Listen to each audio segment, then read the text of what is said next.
नमस्कार दोस्तों, स्वागत है आपका हमारे official YouTube channel GS bye Neeraj sir में। कैसे हैं आप सब? मैं उम्मीद करता हूं स्वस्थ होंगे, मस्त होंगे, अपनी तैयारी में व्यस्त होंगे। मित्रों, आज की जो क्लास होगी ये थोड़ा सा रिवीजन टाइप का होगा। आज की क्लास में हम लोग बीकानेर शैली के बारे में पढ़ेंगे, साथ में थोड़ा सा किशनगढ़ शैली का भी रिवीजन कर लेते हैं। किशनगढ़ शैली का भी रिवीजन कर लेते हैं क्योंकि यहाँ से भी क्वेश्चंस 2 से 3 पूछे ही लिए जाते हैं। उसके साथ हो सकेगा तो थोड़ा बहुत डाटा, जैसे बूंदी शैली आप जानते हैं राजा रावदेव के स्टार्टिंग काल में आती है। अजमेर शैली की अगर बात करते हैं, जयपाल चौहान जो है अजमेर शहर को ही बसाते हैं, तो इसके बारे में हो सकता थोड़ा सा डाटा आ जाए। नहीं तो देखेंगे कि जो है किशनगढ़ शैली अच्छे से हो जाए, जहाँ का मोरध्वज निहाल चंद एक अच्छा चित्रकार माना जाता है। और उसके साथ साथ बीकानेर शैली जो बीका जी के द्वारा जो है इस्टेब्लिश की जाती है, उसको थोड़ा सा पढ़ने का प्रयास करेंगे। आइए स्टार्ट करते हैं। बात करें अगर बीकानेर शैली की, तो बीकानेर शैली में सबसे पहले तो याद रखना है कि बीकानेर राज्य की स्थापना कब होती है। तो 1488 ईस्वी में इसकी स्थापना होती है। राज्य की स्थापना कौन करता है? तो बीका जी के द्वारा किया जाता है। बीका जी के द्वारा बीकानेर राज्य की स्थापना होती है। राज्य मतलब वही छोटा सा कस्बा होता है, लेकिन उस जमाने में जब ये 1488 की बात हो रही है तो 1488 के आसपास उस टाइप का वो प्रांत हो जाता था। प्रांत जो आज छोटा सा शहर होता है, राजस्थान का एक छोटा सा शहर है बीकानेर। आप जानते हैं राजधानी भी नहीं है, राजधानी जो जयपुर होती है, जिसे पिंक सिटी कहा जाता है। लेकिन उस टाइम का जो है वो राज्य के रूप में जाना जाता था, बीकानेर राज्य, जहाँ का एक राजा होता था। छोटे छोटे राजाओं को आप जानते हैं, जब भारत आज़ाद होता है 1947 में, उस टाइम बहुत सारी रियासतें होती हैं और रियासतों का एकीकरण करने का जो मंत्रालय होता है सरदार वल्लभ भाई पटेल को मिलता है। तो ये सब उस टाइम की बात है। फिलहाल आज की डेट में बीकानेर शैली के बारे में अगर क्वेश्चंस बनेगा तो सबसे ज़्यादा यही पूछा जाता है, इसका प्रख्यात कलाकार कौन होता है और मूल रूप से इस राज्य की स्थापना कब होती है। तो 1488 आपको याद रखना होगा। आगे अगर बात करते हैं, आगे कहा जाता है कि बीकानेर की चित्रकला का प्रादुर्भाव किस शताब्दी में हुआ है। तो इसकी जो है प्रादुर्भाव की अगर बात करते हैं तो 16वीं शताब्दी के अंत में मूल रूप से इसका प्रादुर्भाव हो जाता है। शैली की बात हो रही है बीकानेर की चित्रकला का, तो 16वीं शताब्दी। स्थापना तो आप जानते हैं 1488 में। आगे अगर बात करते हैं तो आगे कहा जाता है बीकानेर शैली के उद्भव का श्रेय किसे जाता है। तो उस्ताओं को जाता है इसका श्रेय, उद्भव का श्रेय जो है उस्ताओं को जाता है, याद रखिएगा। अगला पॉइंट आता है राय सिंह। राय सिंह किस शैली का कला संरक्षक शासक होता है। तो राय सिंह अगर बात करते हैं तो बीकानेर शैली का कला संरक्षक शासक के रूप में जाना गया। राय सिंह कहाँ का? तो बीकानेर शैली का कला संरक्षक शासक माना जाता है। बीकानेर नाम किसने रखा था? तो देवराज के द्वारा बीकानेर नाम रखा गया। बीकानेर शैली का नाम जो है बीकानेर किसने रखा? तो देवराज के द्वारा रखा जाता है। देवराज। आगे अगर बात करते हैं तो अगला पॉइंट दिया गया कि बीकानेर शैली का प्रवर्तक किसको माना जाता है। बीकानेर शैली का प्रवर्तक अगर बात करें तो किसको माना जाता है? अनुपम सिंह को इसका प्रवर्तक माना जाता है। अनुपम सिंह। अब आपको सबसे महत्वपूर्ण पॉइंट आ गया, इस पे डबल स्टार लगा करके रखिएगा। क्वेश्चंस पूछा जाएगा रुकनुद्दीन और अली रजा। रुकनुद्दीन और अली रजा किस शैली के अच्छे कलाकारों में शुमार रहे हैं।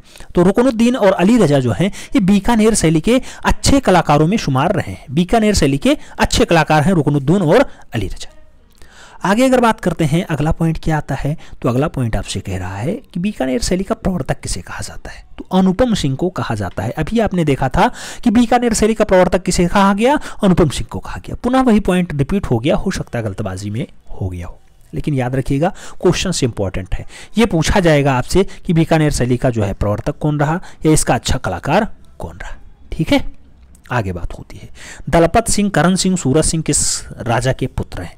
तो दलपत सिंह हो, करण सिंह हो और सूरज सिंह हो, ये तीनों के तीनों किसके पुत्र रहे हैं? तो ये राय सिंह के पुत्र रहे हैं। राय सिंह किस काल के राजा रहे हैं? बीकानेर राज्य के राजा रहे। यानी 1488 के बाद वाला जो डाटा आता है उसमें जो है राय सिंह ने शासन किया है बीकानेर पर। आगे लक्ष्मी नारायण मंदिर की स्थापना कौन राजा करता है। लक्ष्मी नारायण मंदिर, ये राजस्थान वाला बीकानेर वाला बात हो रहा है, तो इसकी जो स्थापना होती है करण सिंह के द्वारा की जाती है। करण सिंह किसके पुत्र हैं? राय सिंह के पुत्र होते हैं करण सिंह। तो करण सिंह ने जो है लक्ष्मी नारायण मंदिर की स्थापना की थी। आगे बात करें तो अगला आता है गज सिंह के दरबार का प्रख्यात कलाकार कौन था। गज सिंह के दरबार का प्रख्यात कलाकार कौन था? तो शाह मोहम्मद लाहौर। शाह मोहम्मद लाहौर जो है ये किसके दरबार का अच्छा चितेरा रहा है? तो ये अच्छा चितेरा रहा है गज सिंह के। गज सिंह कहाँ के शासक रहे हैं? तो गज सिंह बीकानेर शैली के एक अच्छे और जो है सुसभ्य और महान शासकों में शुमार रहे गज सिंह। आगे बात करेंगे तो अगला पॉइंट बहुत महत्वपूर्ण पॉइंट आता है, इस पे थोड़ा सा स्टार लगा लीजिएगा। पॉइंट कह रहा है कि स्त्री बच्चों से खेलते हुए नामक चित्र किस शैली का है। स्त्री बच्चों से खेलते हुए बीकानेर शैली में जो है चित्रण हुआ है। बीकानेर शैली का अच्छा चित्र माना जाता है, स्त्री बच्चों से खेलते हुए ऐसा दृश्य बनाया गया है। Art and architecture of Bikaner पुस्तक किसने लिखी है? तो art and architecture of Bikaner, art and architecture of Bikaner जो पुस्तक है ये मूल रूप से हरमन गोयटच के द्वारा लिखी गई है। तो हरमन गोयटच की एक अच्छी पुस्तकों में शुमार है। आपको नाम याद रखना होगा, क्यों? क्योंकि आपने 148 फतेह करने का सपना देखा है। 148 अगर फतेह करना है तो नाम तो जरूरी है, याद रखना ही पड़ेगा। अगला पॉइंट, राजस्थान के शीश महल का निर्माण किसने करवाया था? तो राजस्थान में शीश महल का जो निर्माण है मूल रूप से वो सूरत सिंह के द्वारा करवाया जाता है। सूरत सिंह याद रखिएगा। सूरत सिंह किस काल के अच्छे चितेरे माने जाते राजा माने जाते हैं? तो बीकानेर राज्य के अच्छे राजाओं में शुमार है सूरत सिंह का नाम। आगे अगला पॉइंट आता है, किसके शासनकाल में मुगल प्रभाव कम हो जाता है? तो कौन सा राजा ऐसा होता है जिसने अपने शासनकाल में मुगल का प्रभाव थोड़ा सा कम कर लिया था? तो राजा डूंगर सिंह है। डूंगर सिंह जो है मूल रूप से किशनगढ़ क्यों, ये बीकानेर से लेके आएंगे, बीकानेर। और बीकानेर राज्य के राजा होते हैं राजा डूंगर सिंह। और डूंगर सिंह के समय में मुगल प्रभाव थोड़ा सा कम हो जाता है, इसका अस्तित्व थोड़ा सा समाप्ति की ओर बढ़ जाता है। आगे अगर बात करें तो अगला पॉइंट बहुत इंपॉर्टेंट है, याद रखिएगा, स्टार लगा के याद रखिएगा। कह रहा है रुकनुद्दीन पुत्र साहिबदीन किस शैली का चित्रकार था? तो रुकनुद्दीन साहिबदीन का लड़का है, बीकानेर शैली का अच्छा चितेरा माना जाता है। अभी आपने देखा था, क्वेश्चन आपके सामने आ चुका है। जिसे शाह मोहम्मद लाहौर भी अच्छा कलाकार माना जाता है गज सिंह का, वो भी बीकानेर शैली का ही है। ऐसे मूल रूप से रुकनुद्दीन भी है, साहिबदीन का लड़का होता है, और ये मूल रूप से बीकानेर शैली का अच्छा चितेरा माना जाता है। आगे अगर बात करते हैं तो अगला पॉइंट आता है कि बीकानेर के जूनागढ़ को जनाजे महल का चित्र कहां से प्राप्त हुआ है? तो बीकानेर का जूनागढ़ का जनाजा महल अजीत घोष संग्रहालय कलकत्ता से प्राप्त हुआ है। अजीत घोष संग्रहालय कोलकाता में बीकानेर के जूनागढ़ का जनाजा रखा हुआ है, ऐसा दृश्य जो है पाया जाता है। आज की डेट में भी आप देख सकते हैं अजीत घोष संग्रहालय कोलकाता में। आगे अगला पॉइंट आता है बीकानेर शैली के बारे में कि बीकानेर शैली में किन किन रंगों का प्रयोग किया गया है? तो लाल, हरा और नीला रंग बीकानेर शैली में ज्यादा प्रयोग किया गया। कौन सा रंग? लाल, हरा, नीला। कहां पे प्रयोग हुआ है? बीकानेर शैली में ज्यादा प्रयोग हुआ है। अगला पॉइंट कह रहा है किस शैली के भवनों में गुम्मदों का प्रयोग किया गया है? कौन सी शैली का भवन है जिसमें गुम्मद खूब बनाए गए? गुम्मद होता है ऊपर वाला आकार इस टाइप का हो, इस टाइप का, तो ये गुम्मद होते हैं। गुम्मद किस शैली में ज्यादा बने हैं? तो बीकानेर शैली के भवन बनाने में, यानी घर बनाने में, वहां पे गुम्मदों का प्रयोग ज्यादा किया गया है। बीकानेर शैली में ऐसा दृश्य देखने को खूब मिलता है। बीकानेर शैली वही है 1488 वाला। राज्य की स्थापना बीका जी के द्वारा की जाती है, आप ये जान ही चुके हैं। इसके अच्छे राजाओं में राय सिंह का भी नाम है। राय सिंह के 3 पुत्र होते हैं, दलपत सिंह, करण सिंह और सूरत सिंह। ये भी मूल रूप से पूछा जा चुका क्वेश्चन है। करण सिंह आप जानते हैं राय सिंह के पुत्र होते हैं। लक्ष्मी नारायण मंदिर की भी स्थापना करते हैं। तो ये तो बात हो गई बीकानेर शैली की।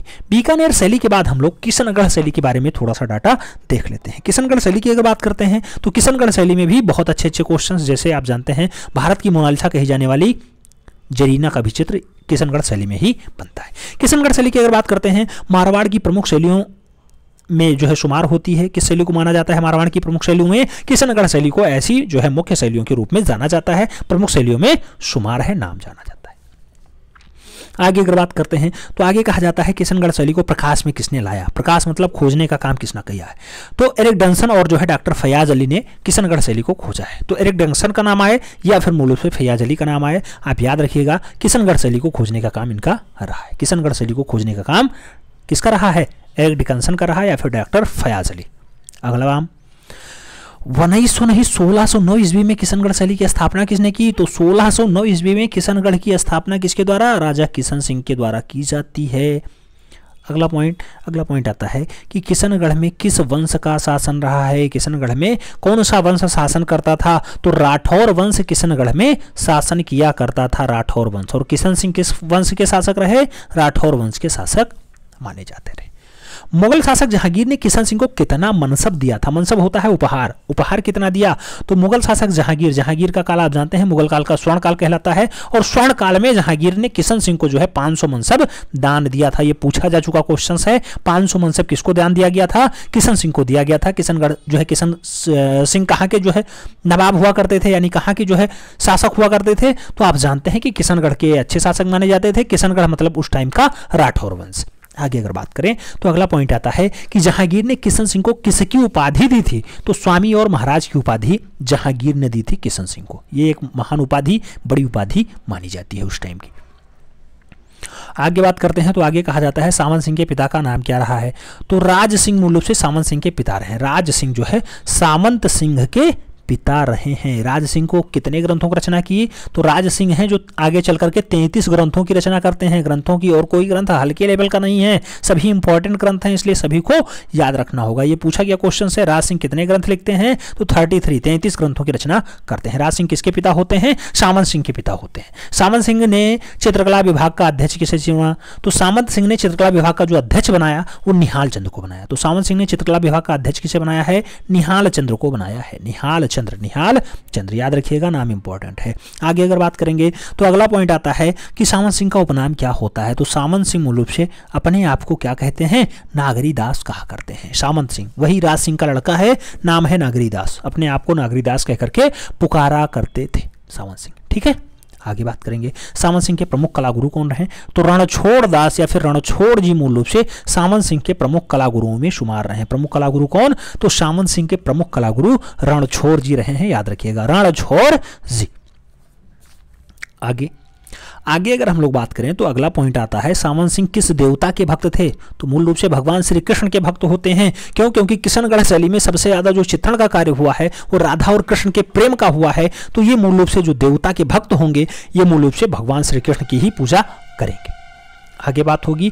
अगला पॉइंट आता है किशनगढ़ शैली में किसको आधार मान करके कलाकारों ने चित्रण का कार्य किया? तो किशनगढ़ शैली में किसको आधार मान करके चित्रकारों ने चित्रण का कार्य किया है? भगवान श्री कृष्ण को, क्योंकि कृष्ण ही इनके आराध्य देवता रहे हैं। तो इन्हीं को केंद्र बिंदु में मान करके मूल रूप से चित्रकारी यहाँ के कलाकारों ने की है। आगे अगर बात करते हैं बनीठनी का बात आ जाता है। बनीठनी का वास्तविक नाम क्या होता है? जरीना होता है। सामंत सिंह ने जरीना को किस रूप में चित्रित करवाया था? तो सामंत सिंह ने राधा के रूप में जरीना को चित्रित करवाया। सामंत सिंह वही है, राज सिंह के पुत्र हैं, याद रखिएगा, राजा राज सिंह के पुत्र हैं सामंत सिंह। सामंत सिंह को ही नागरी दास कहा जाता है। नागरी दास ने ही राधा के रूप में जरीना को चित्रित कराया था। आगे बात करते हैं सामंत सिंह ने जरीना को किस रूप में चित्रित करवाया? आप जानते हैं, राधा के रूप में चित्रित करवाया।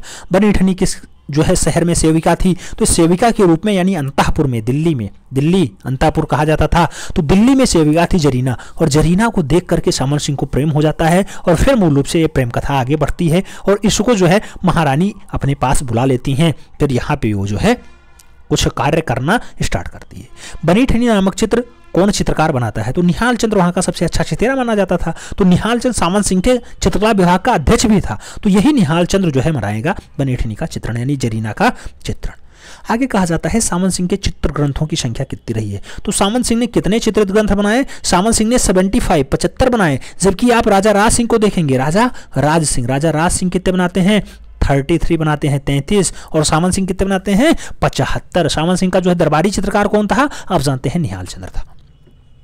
आगे बात करेंगे। आगे अगर बात होती है तो कहा जाता है कि सामंत सिंह के ग्रंथों में किस नाम से जाना जाता है? सामंत सिंह के ग्रंथों को मूल रूप से नागर समुच्चय के नाम से जाना जाता है। नागर समुच्चय में टोटल 75 ग्रंथ हैं और 75 की रचना किसने की है? सामंत सिंह के द्वारा की गई है।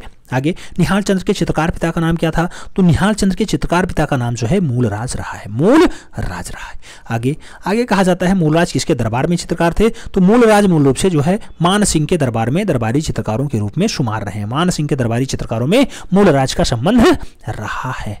मूलराज निहाल चंद्र के चित्रकार पिता कौन रहे हैं? मूलराज। और मूलराज किसके दरबार के चित्रकार? तो मान सिंह के दरबार के चित्रकार माने जाते हैं। मूलराज के नेतृत्व में कौन से 2 चित्रकार कार्य करते थे? तो एक तो सीताराम, दूसरा बदन सिंह। सीताराम और बदन सिंह ये दोनों जो है मूलराज के समय में इनके नेतृत्व में 2 चित्रकार कार्य किया करते थे, सीताराम और बदन सिंह। सीताराम और बदन सिंह अगर पूछा जाए कौन सी शैली के चितेरे हैं तो आपको याद रखना होगा किशनगढ़ शैली के अच्छे चितेरे माने जाते हैं। आगे बात करते हैं। अगला पॉइंट आता है सामंत सिंह अपनी धर्म पत्नी को कौन सी उपाधि देते हैं? तो सामंत सिंह अपनी धर्म पत्नी को जरीना की उपाधि देते हैं। जरीना वही है जिसे जो है बनीठनी कहा जाता है अपनी धर्म पत्नी को। सामंत सिंह वही राज सिंह के पुत्र आगे के राजा निहाल चंद्र जिसका दरबारी चित्रकार वो है सामंत सिंह। ठीक है।